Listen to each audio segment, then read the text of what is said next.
Well, good morning and welcome to this morning's webinar from EcoProd in partnership with our good friends over at the Water Retail Company. Today, talking about washroom design and water management for COVID safety and cost reduction. So a few kind of housekeeping points before we get into the core of the presentation.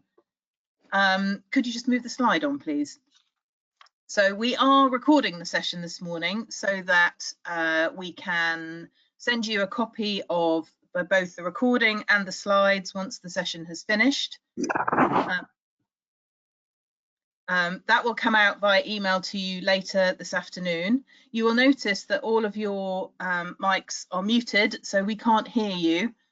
But we do please invite questions during the session. If you use the Q&A function on the control panel, then we will answer some of those in the background, but we do also allow some time at the end of the session for questions.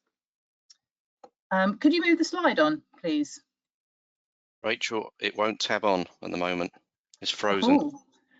Oh dear. Totally frozen. Don't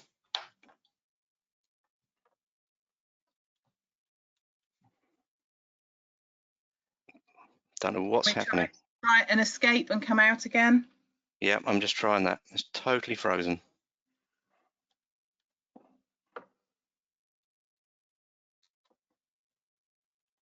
Best laid plans and all that. Yep, it was working perfectly just now, wasn't it? Yeah, it was. Nope, can't get it to do anything. Okay, let me see if I can take that back.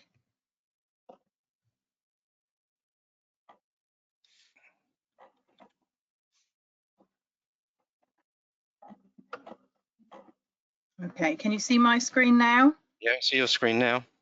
All right, let's try this. Please do ask questions as we go through. We should have time at the end to cover questions as well, but we'll answer some in the background if we can as we're going through. So our agenda, so we'll cover a few introductions, talk a little bit about the two companies, EcoProd and the Water Retail Company, and then the core of the presentation really is about the role of washroom design in ensuring user safety, key considerations when you're designing washrooms with safety in mind, advice about selecting key washroom kind of products and functionality that you might have, and to talk a little bit about how washroom design not only improves hygiene, but also the other opportunities for cutting water use and reducing cost and so on. And then, as I said, some time at the end for questions.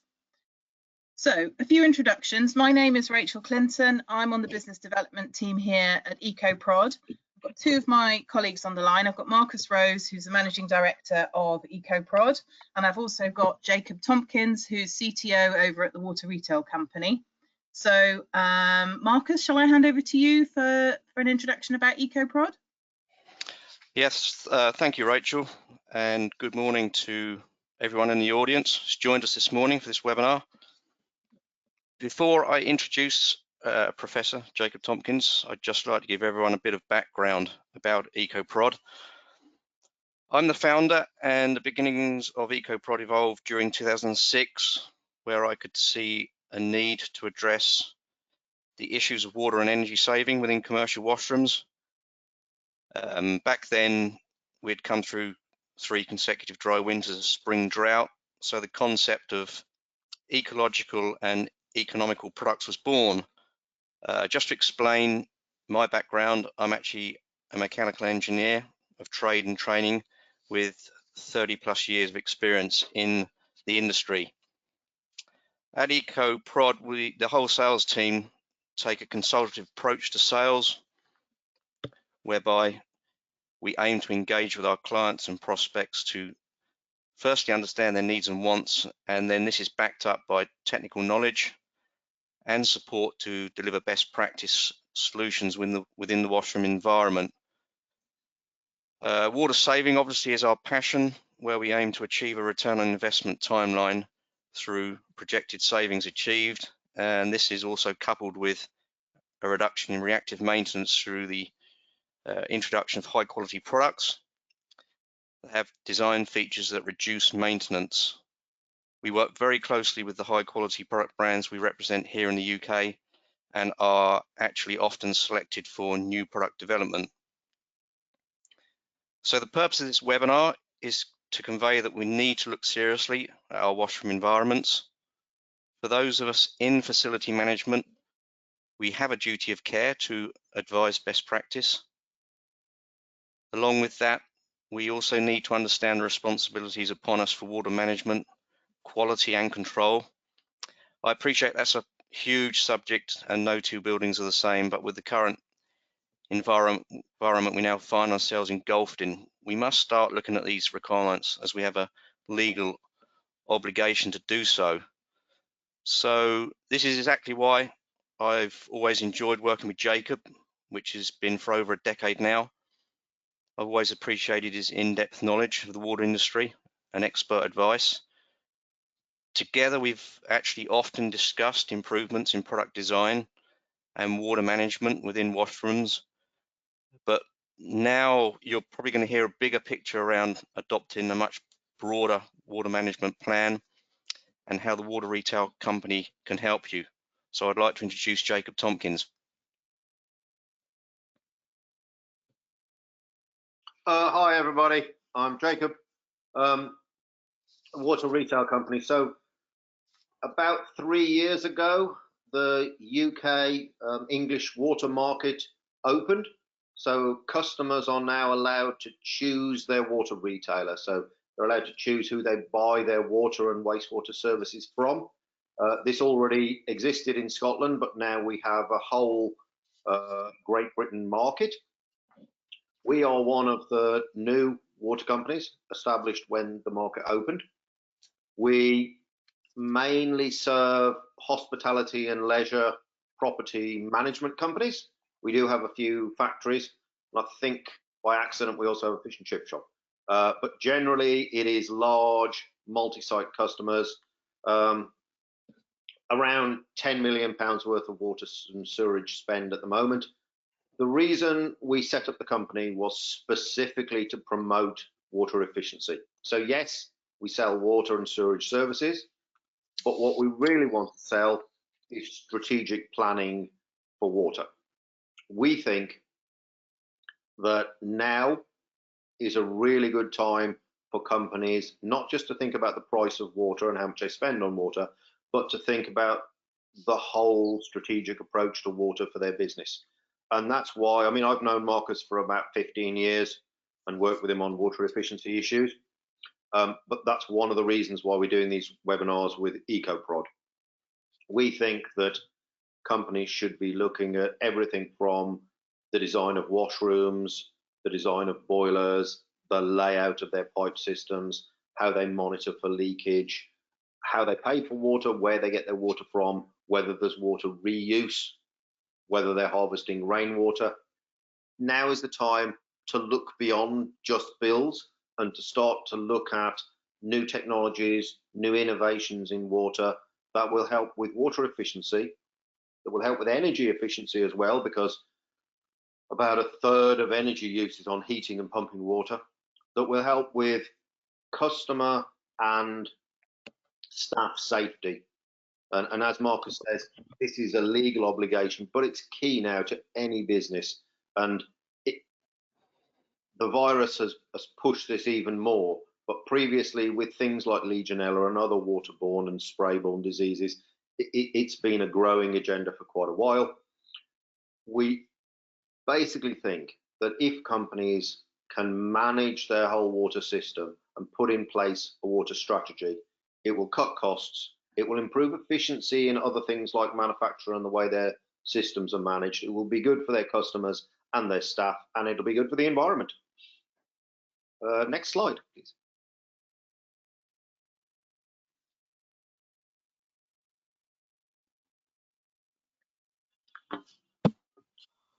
So, as it says, prior to the pandemic, infection control was not a priority in building design. But there was some focus around Legionella. Everyone knows about that, and there has been growing recognition that FM managers, building managers have a responsibility for infection control associated with building design and water, but I think it's now come to the fore. And we had another webinar which is available online specifically on reopening buildings after the last national lockdown. And I think it's probably worth having a look at that again because it'll be pertinent after this one. You're starting to see people recognizing that having buildings empty with stagnant water in and not controlling their boilers and things is an issue. But now we're seeing building managers recognize the importance of building design. So this is specifically related to water, but it's in particular washrooms. And I think, Marcus, do you want to go through this bit? Yeah, sure. Very good, Jacob. I think your point about having a legal obligation is very, as you say, pertinent. And then just these next 4 points, you say, well, it all looks very obvious and basic, but I think we're actually finding that in current environment we're in, they're very, very necessary items to actually consider. Just the basic point about surfaces are clean and virus-free, and we'll come into more of that in a minute. Obviously, second point, physical distance, you say, well, that's obvious, yes, but that actually has an impact on washroom layout and design, which we'll hear more about in a minute. Personal hygiene, you say in particular regular and thorough hand washing, but then we need to make sure the washroom space provides that facility. And then just that last point, Jacob, just want to pick up on that because it's often not understood or overlooked. So there is a real issue here around, and in fact, I'm sure everyone knows that Legionella can get into the lung by associating with droplets and aerosols, and that the droplet and aerosol size has to be small enough to penetrate the lung, but large enough to carry the virus. Now, there's a lot of discussion around whether other viruses, including coronavirus or COVID in particular, are transmitted through aerosols, hence all the discussion within the WHO around masks. So the question is, if you've got a large amount of splashing in your washroom, if you've got showers that generate aerosols, how are they being managed? Are you looking at the distribution of droplet size? Are you even talking to manufacturers about what those are? And that's why it's worth talking to people like Marcus, because they know these things. They don't just sell you a tap, they can tell you what the droplet size distribution is. And there are quite often issues around water efficiency, where you've got aerated shower heads, aerated taps, misting taps. Is there an issue there with viruses? And that's where, again, you need to be working with manufacturers and suppliers who know what the droplet size distributions are, who know which viruses can be airborne. So these are the details of proper washroom design.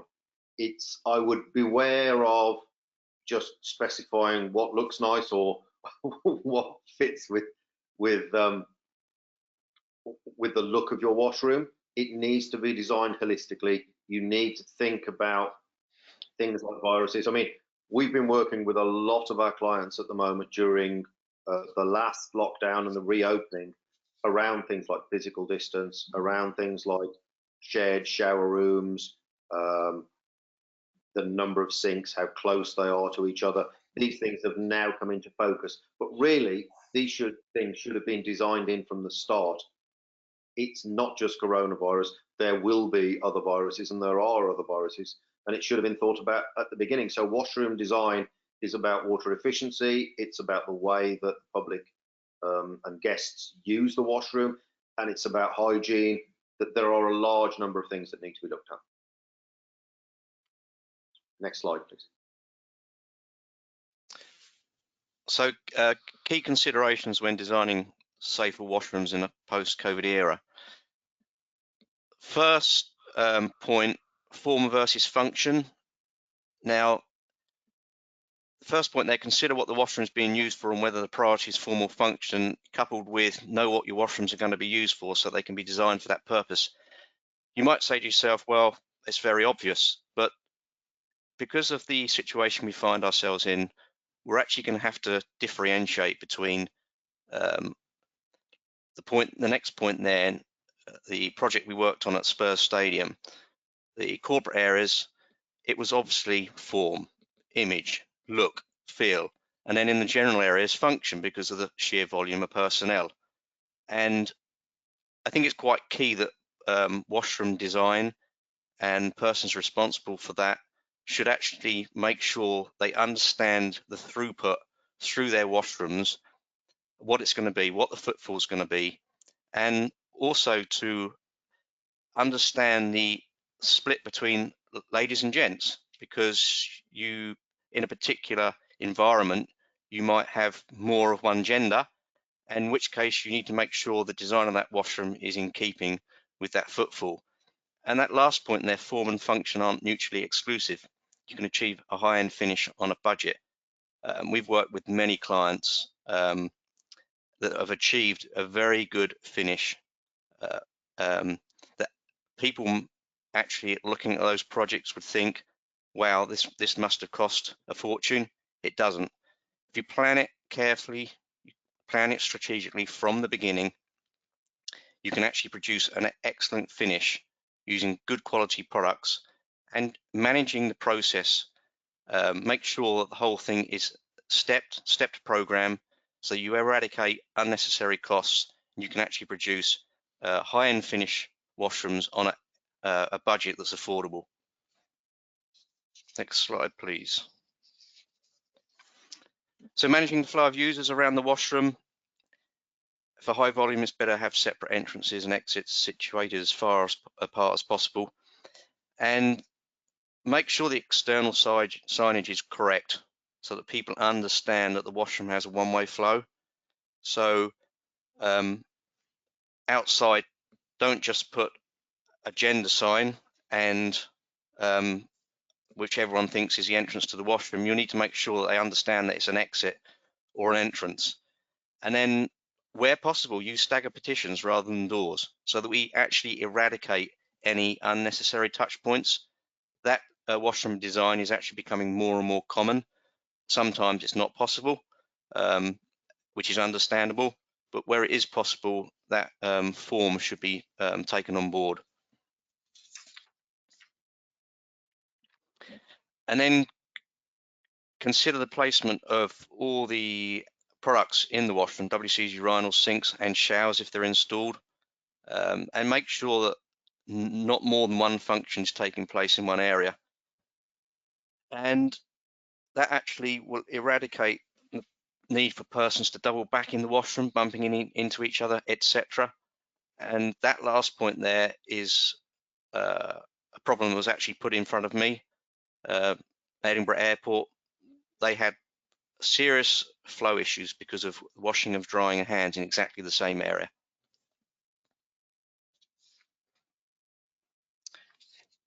Enabling social distancing through effective washroom design. Ensure elements such as wall-mounted taps and urinals are correctly spaced apart. Make sure that people don't get trapped in corners. This is actually very applicable to urinal layout. You can use urinal covers to block off every other urinal for an existing installation if required.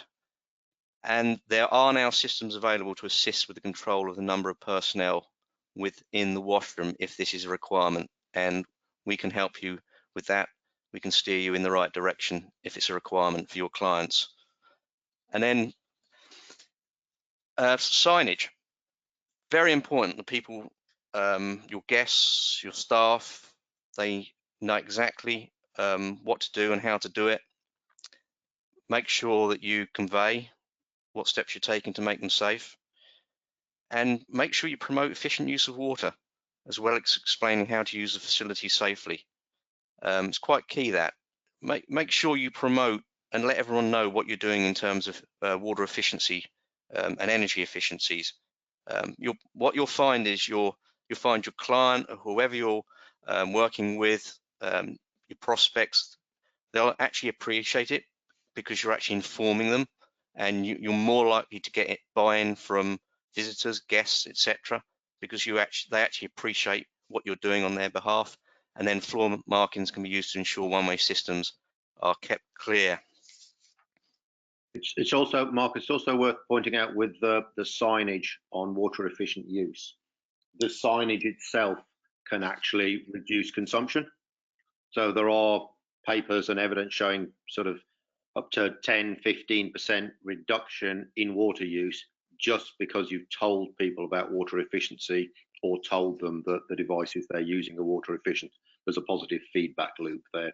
It's also worth putting up signs showing how to contact facilities managers if there are leaking taps or things that need repairing or broken stuff. And again, that's shown that has increased water efficiency within buildings quite dramatically. Just simple signage and information, as Marcus says. No, that's very good, Jacob. Yes, and I've heard reports of that success with some of our clients actually. So that's an interesting point. I appreciate that. So advice about selecting key washroom components is going to be taken up in the next few slides. Hygienic wall and floor finishes. Things have changed, and I would recommend that hygienic wall cladding and floor finishes are used.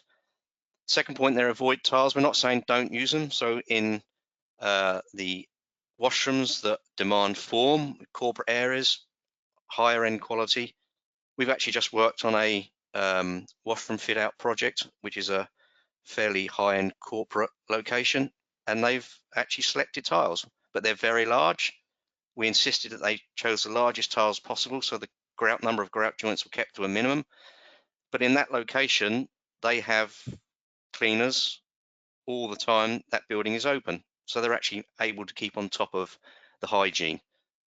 Solid grade laminate limits the chances of water ingress. Again, it comes down to what the washroom is going to be useful for. Is it form or function? In some locations, we would recommend anti-slip flooring that can be pressure washed and deep cleaned as required. I think this is actually a design criteria for the whole of Center Parks' locations. It's actually embedded in their specification, so that when they shut down, they can actually pressure wash the whole of those washroom areas, and then install a floor drain to enable that actual process to take place. And it would be a good idea to include a green drain floor insert, which will stop sewer gas and insects, bugs, etc. entering the building. That product actually has just been through a large innovation project in pest control, and it's proven to have actually stopped American cockroaches from entering buildings through floor drains. So serious consideration for the benefit of the building. Moving on to showers, we represent the Conti Plus brand here in the UK. They have many USPs that I don't actually see in other shower manufacturers. They maximize hygiene. They go a very long way to eliminating the opportunity for Legionella or other bacteria. The shower panels are antibacterial. You've got programmable automatic hygiene flushes. Stainless steel finishes in all the showers, easy installation with self-commissioning, piezo on and off control with automated off function, water saving, energy saving due to a unique solenoid technology, and front of all, easy maintenance. All these points coupled together actually provide a solution, a product solution that actually you can say to your client, whoever you're working with, if you install this product, we can guarantee this level of function, this level of hygiene, this level of making sure that that shower panel is always delivering water of the highest quality, and you're actually the chances of Legionella or any other bacteria operating within those products is vastly eliminated. Wall hung WCs. I'm a great advocate of wall hung WCs. I've seen so many washrooms destroyed by poor installation of floor mounted pans. If you get a wall mounted pan, you've got the opportunity of actually thoroughly cleaning the floor area, much easier access for that application. Obviously, in where IPS systems are included, all the pipe work and everything is concealed, so fewer exposed surfaces on which germs can develop. Gives a more spacious feel to the cubicles, always does. If you look at pictures of floor-mounted pans in cubicles and wall-mounted pans, it gives a perception of space. And then obviously we're now suggesting and specifying sensor-operated flush control, so you've actually eliminated another touch point within the washroom. Next slide, please. So sensor taps completely removes the need for users to touch the tap. Do you want to just pick up on this point, Jacob? Because as you know, sensor taps have not been that well promoted in recent years. But no, I mean, we about 10 years ago, we thought we'd even sort of start to see them being used domestically, but they're not. I mean, from a water saving perspective, they are phenomenally good at water saving. The no touch means less infection transmission. The energy use associated with them is minimal. In fact, I would say that from an energy perspective, they save more energy than they use, because the automation uses hardly any energy, but the amount of hot water they save is much, much higher. Yeah, surprisingly, we haven't seen them used as much. I think under the current circumstances, we will see a rapid growth in the introduction of non-touch sensor taps. I mean, a couple of the large building management companies that we work with are now looking at installing these across their portfolio. So yeah, it's a growing area, and I don't understand why it hasn't been done more, actually, Marcus. Well, I've actually looked into this, and I think it's because there's been poor quality of sensor technology. But I think that's changed. I mean, you take some of the brands that we represent here in the UK, the amount of money they've put into R&D for sensor technology is mind-blowing. So I think what we're going to find is that persons are now trusting the quality of sensor technology that we're promoting. So I think that may change as well. Second point then, so the Messiah brand that we represent here in the UK, you've got the option for hands-free dispensing of soap and antibacterial wash products all combined in the same product.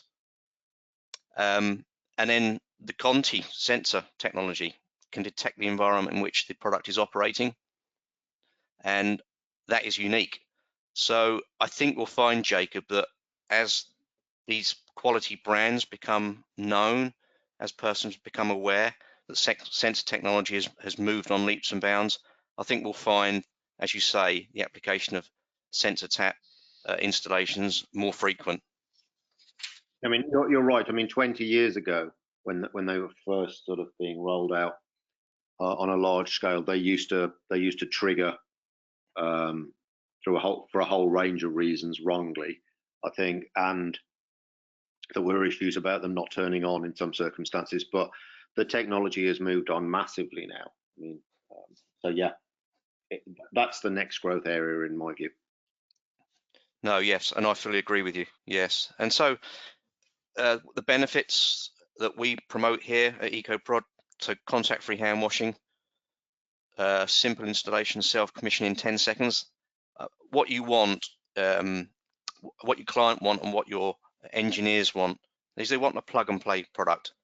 So they install a sensor tap from EcoProd, and that tap will self-commission in 10 seconds, taking into consideration the environment in which it's actually installed in. It's got automatic stop functionality, and then flow rates down to as low as 1.9 litres per minute. And then coupled with that, we can offer energy saving with green options. So solar, taps with solar panels on them. And you say, well, what about washrooms without any natural light? No, these will actually be charged by incandescent light in the washroom. Needs minimal solar gain to actually achieve the benefits that product requires. And then flexible parameters to aid easy maintenance.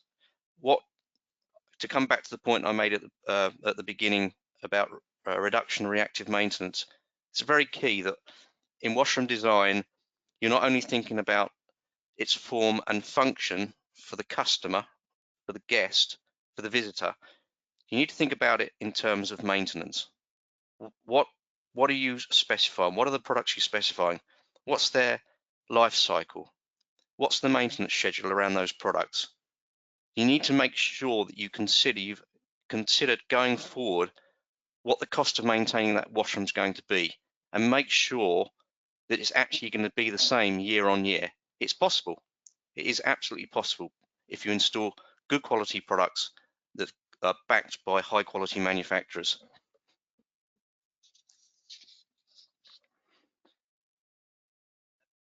I think this is actually a very key slide. Do you want to just pick up on the subject of planned maintenance, Jacob?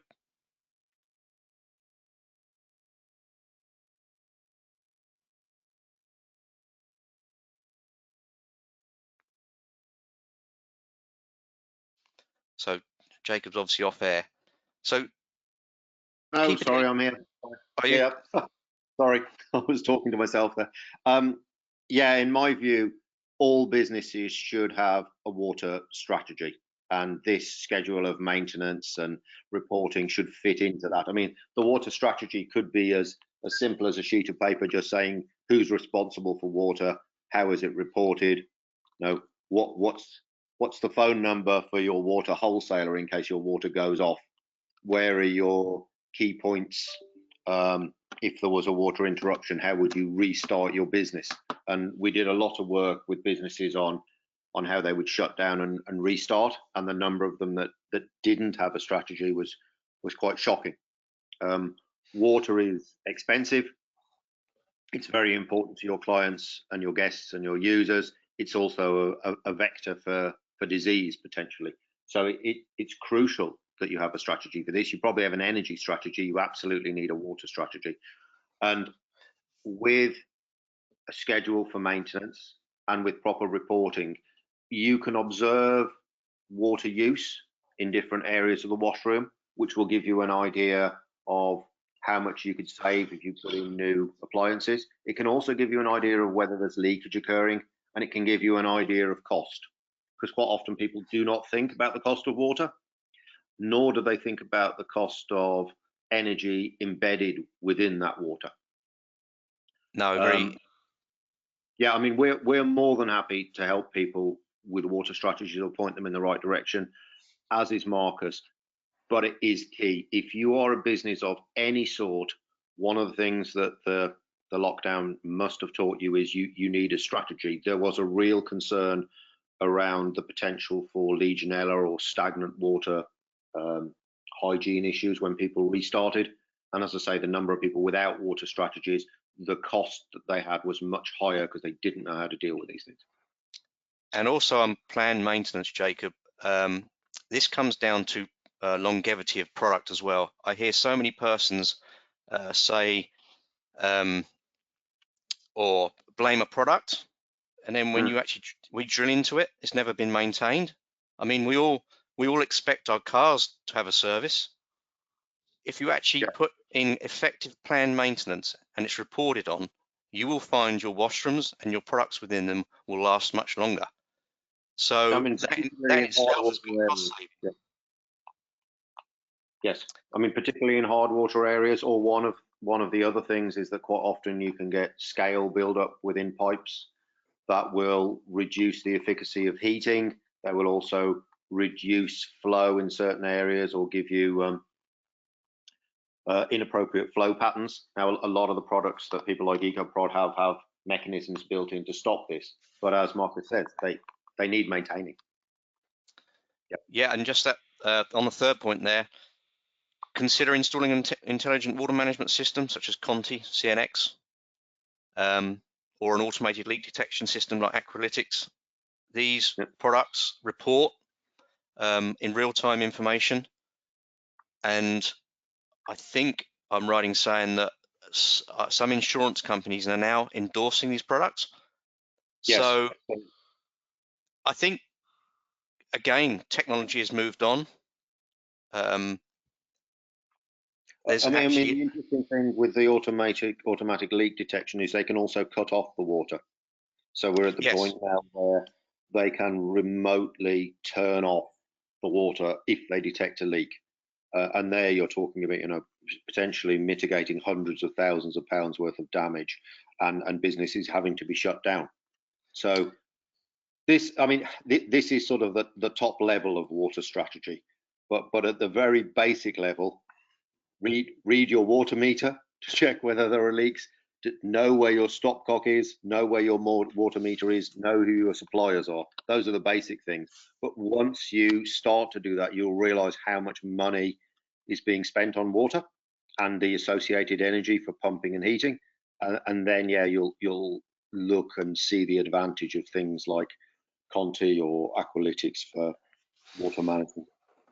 and just on the Conti Signage system, you can actually meet all your hygiene and temperature flushing with the minimum amount of water to be used. I think that's a very key point in terms of water efficiency. And that last point, install low maintenance equipment. I've put there self-cleaning urinals. The only self-cleaning urinal in the world is from the leading brand Urimat. So there you go. You've got some good ideas in terms of actually managing your water, reporting on it, but then coupled with that is install low maintenance equipment.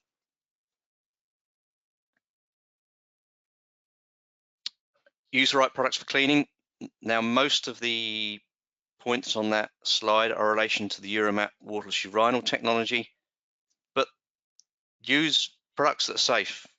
Microbacterial spores activated when they come in touch with anything organic. They'll actually destroy it organically, and they don't mask the smell, they don't mask the problem, they actually destroy the actual organic matter, and it actually forms a protective layer on the surface once it's been cleaned, which I think is quite a key point. If you just move on to the next slide, please, Rachel. Yeah, and then I've actually included the Conti Plus Oxan product. This is a revolutionary disinfectant, both ecological and economical. It fits totally with the EcoProd ethos.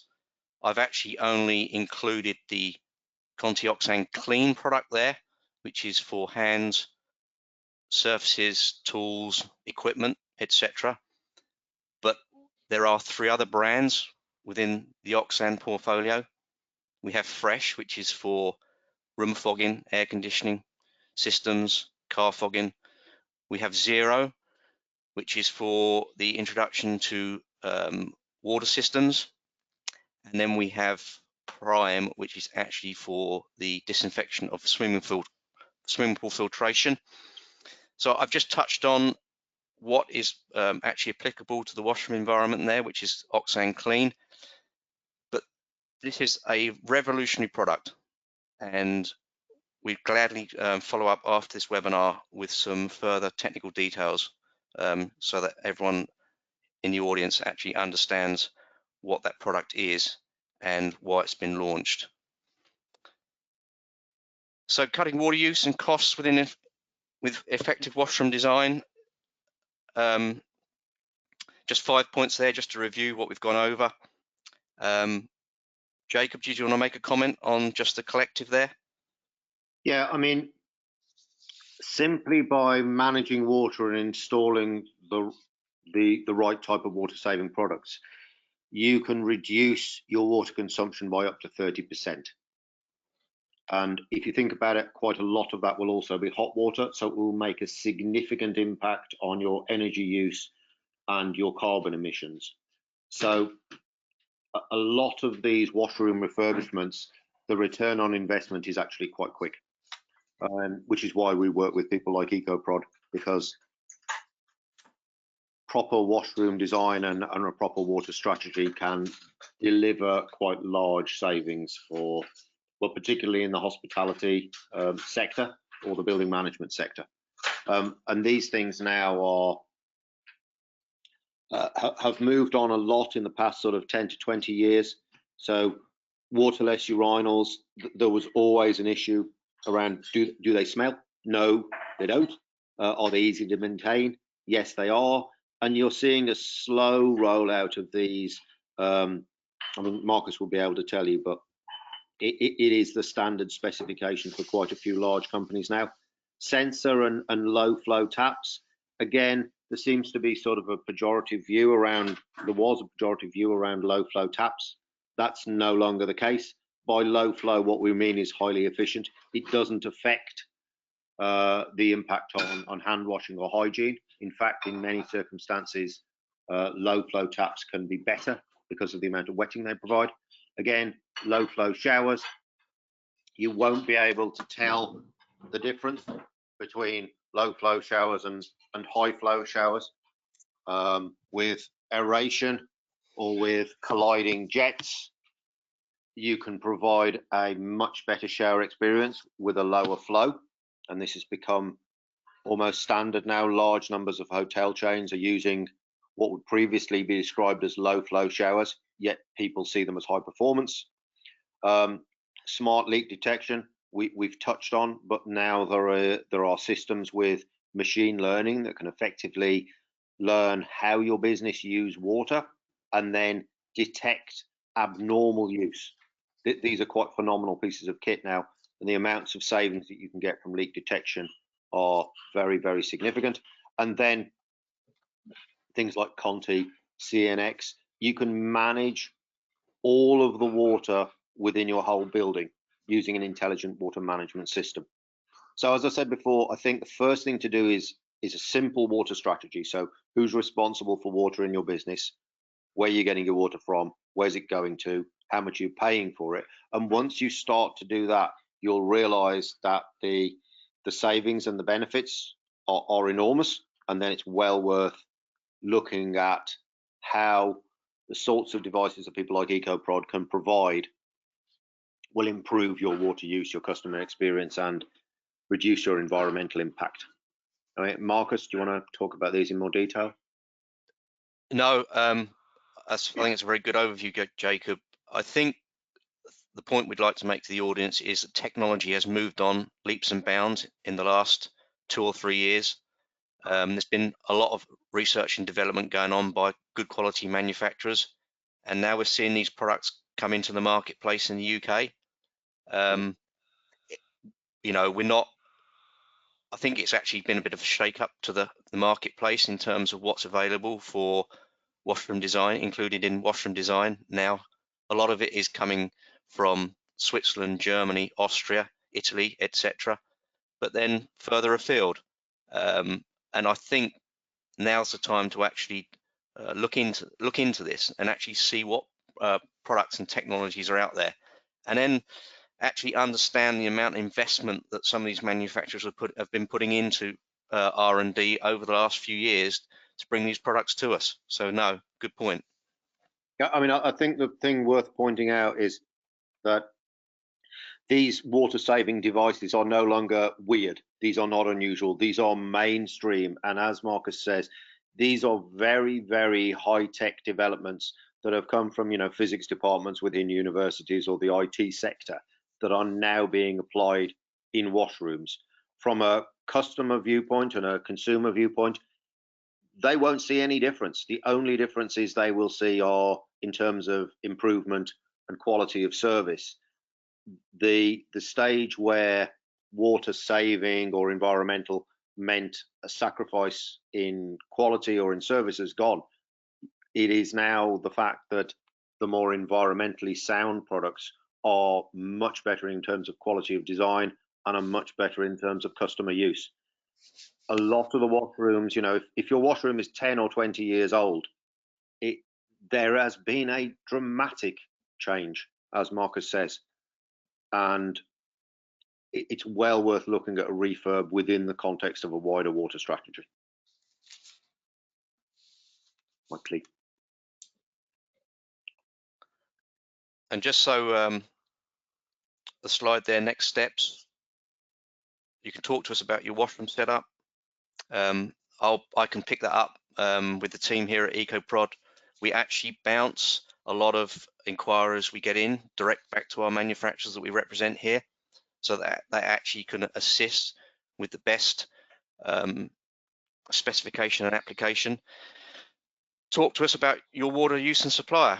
So Jacob, you'll be more than free to actually take any questions, wouldn't you, from anybody in the audience? We provide water and wastewater services, so we can switch you over to us and we can provide you with water, but we are normally quite picky in who we choose as a customer, which might sound quite weird. We only want to take on customers where we can add value. So if you want to come to us and we think that you'd be better off with one of our competitors, we'll tell you. So we can give you a truthful assessment of the market and what would suit you. And as Marcus says, we've worked quite closely with EcoProd for quite a while. So we're very happy just to provide you with general information on water use, how the market works, and whether you'd be better off actually looking at alternative supplies like rainwater or grey water reuse and things like that as well. So we are happy in the same way that Marcus is happy to talk to you about your washrooms and your general water use. We're happy to talk to you about water strategies, water supply, that sort of stuff. We're obviously always looking for customers, but our main interest is for customers to be happy and to do the right thing for them. No, good. Thank you, Jacob. And then just those next 2 points. Yeah, and just those next 2 points there. There are some resources available, and I think we'll be including them in the follow-up after this webinar. On the water safety and building reopening, it looks like England is definitely going into another lockdown. Wales is about to come out of theirs. So in there are a lot of details about some things you may not have thought of.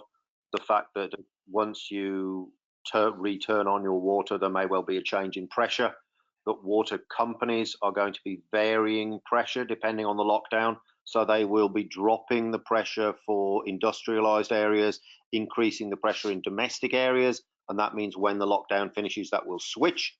What that means is you could get pressure waves moving through your pipes that could dislodge calcite buildup. So there's things like that you need to be aware of.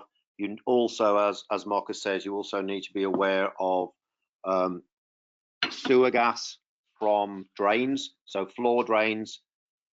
You've got the potential for sewer gas to come back up through floor drains if the trap has dried out, which it could do over a period of a month. So you need to hose those down, or you need to talk to Marcus about more intelligent floor drains. And also, which may sound like a weird one, but I've just been dealing with this morning, disposal of beer. I don't know how many people are involved in the hospitality sector here, but you cannot just pour beer down the drain. You need a license in order to do that. We had to do a lot of work with hospitality sector on beer disposal the last time there was a lockdown, because people were being fined for chucking beer down their sewer, and has the potential to knock out sewage treatment works. And again, that's the sort of weird thing that you probably need to have in your water strategy. So there are lots of things to do with water safety and building reopening that you should talk to either us or Marcus, or have a look at the reports we've produced.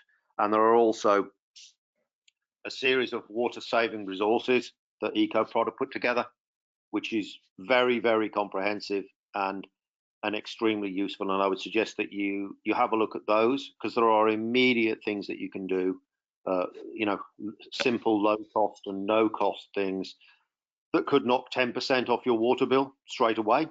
But then once you've had a look through those, I'd recommend talking to Marcus or ourselves in more detail to see if we can help or give you any advice. It's good for the business, it's good for the bottom line, and it's good for the environment as well.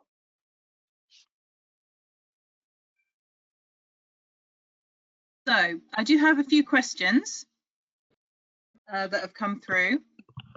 So do you have advice about hand dryers, particularly warm air hand dryers? Is there an issue with them increasing aerosol transmission?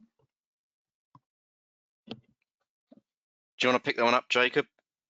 Yeah, that's a very good point. It depends on how they've been designed and how the jets go. So if you have a simple wall mounted, traditional style hot air hand dryer, that's blowing downwards, yes, it will force droplets from the hand. It may well cause aerosols, but in general, it's being blown down towards the floor. So the likelihood of respiratory illness due to that is lower, unless you turn the nozzle so it's blowing upwards. The more advanced ones with air blades, or where you place your hands into a receptacle, the ones that Marcus is involved in, a lot less chance of aerosol production, because it's a very high velocity jet of air that is blowing the droplets onto the back of the device where they're then collected. But in general, I have not come across any reports of respiratory illness due to aerosols from hand drying. Hand drying is extremely important for surface bacteria and viruses, but I haven't seen anything around aerosols. I'll have another look at that, and we can get back to you. But I think the answer is no, it isn't an issue. Okay, thank you. You talked earlier about the requirement for people to have a water strategy. Do you have a template for a water strategy? Yes, it's a simple yes. We do. There are lots, and I think, in fact, there's stuff about how to develop a water strategy in the water-saving resources that EcoProd have got. If not, I can knock one up and we'll stick it on there. I mean, it's very much horses for courses, so it very much depends upon the individual company, but there are outline things that you ought to do. So it's either there, and if it isn't, I will produce a very quick one. And it's basically a stepped approach, isn't it, Jacob? It is. Or I'm very happy for you to get in touch with us, or again with Marcus, and we can talk you through. I mean, the fact you've asked the question means you've done the first step of devising a water strategy. The first thing is, do we have a water strategy, and should we have one? So well done, you've started already. Okay, thank you. Do you know if there are any grants available for this sort of upgrade work? Okay, so there is something called the Water Technology List, or the Green List, which is run by DEFRA and Treasury, and that has enhanced capital allowances for certain water-saving products, and they're done by category, and you can search in there by category and also by product. But again, Marcus will probably be able to tell you more about that. But in terms of general refurb, I don't think there are. I think there are. On the other hand, the payback on these sorts of devices is actually very quick because of the water and energy savings. Yes, I fully agree. There are obviously a number of products on the WTL, but as you say, Jacob, the payback is so quick that the capital allowance that you would get is almost, in a certain sense, a little bit insignificant. So I think the WTL was actually set up to actually highlight the need for water efficiency, wasn't it? So that if you installed a water efficient product, there was some benefit, there's some kickback to you. But for the products, yeah, exactly. Okay, thank you. I think the issue is at the moment that a lot of people are looking at their washrooms because of COVID anyway. So if you're looking to refurbish, then make sure that you refurbish. Don't use exactly the same specification you did last time. Look at the new products that are available. Look at what the sorts of levels of savings you can make, and design your washroom, I think, is the key bit. Okay, thank you. Picking up on your discussion about water saving, I think this is specifically about urinals. With somebody having a concern about there being a trade-off between the water saving opportunities and the customer experience. I think that's a question about how waterless urinals in the past have had a bit of a bad rep. A very, very, very good question. Sorry, go on, Marcus. I'll talk about this after as well. No, that's a very fair question. There has been a lot of inferior, low-cost, quick-fix products available in the marketplace for many years, and what persons tend to think is they can just make an adaptation, turn the water off, and they're absolutely fine. I've now got a waterless urinal. A few points here is that, firstly, just turning the water off and put an insert in an existing water flushed urinal, is going to give you a Legionella issue, and secondly, it's probably going to have a handicap from the start because the waste pipe work system has not been replaced, and thirdly, that water flushed urinal was designed as a water flushed urinal, not as a waterless urinal, and therein lies an inherent problem. As to the trade-off, if you actually install a waterless urinal that was actually manufactured as so, and it's maintained correctly, you will get the water saving that installation is promising, and actually you will get year-on-year savings, and as long as it's maintained correctly, you will get a year-on-year cost for maintaining that product, which is typically a fraction of the water saving that's actually made. Sorry, go on, Jacob. No, I was just going to say that yes, there was a perception that there were quality and user experience issues around waterless urinals. That is not the case at all, and I'd recommend that anybody who thinks that goes and visits some of the places that have Marcus's installations in, and you won't be able to tell the difference. I mean, well, actually, you will be able to tell the difference because quite often waterless urinals are better maintained. I'm sure that Marcus would be more than happy to point you in the direction of a couple of the stadia or theatres, or think, well, actually, we're not allowed to do that, are we? in a month's time, you might be able to go and look at them. But more than happy to. We get this. We often recommend waterless urinals, and we quite often get pushback from our customers saying exactly this. But when they see the new range of waterless urinals and products, they change their mind immediately. It's merely perception. Okay, thank you. I've got somebody who is looking at going contactless in their washroom with sensor taps and soap dispensers. Concerned, the question is, how hard and expensive is that kind of upgrade? I'm just going to pick up on that point. Every washroom is different. So I think the best thing for the person that's actually asked that question, Rachel, is for them to get in touch with us after this webinar. I'd actually like to drill into what is actually there as existing, and then put forward some recommendations.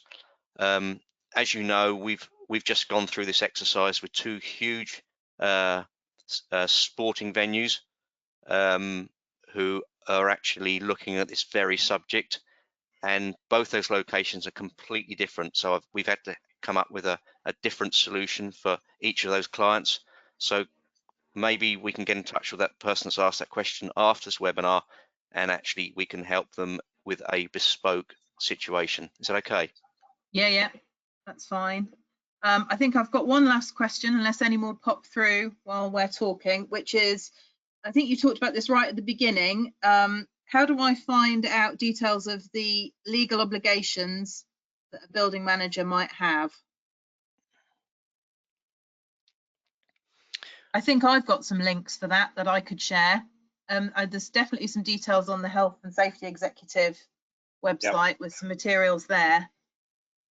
Those are likely to be the right ones.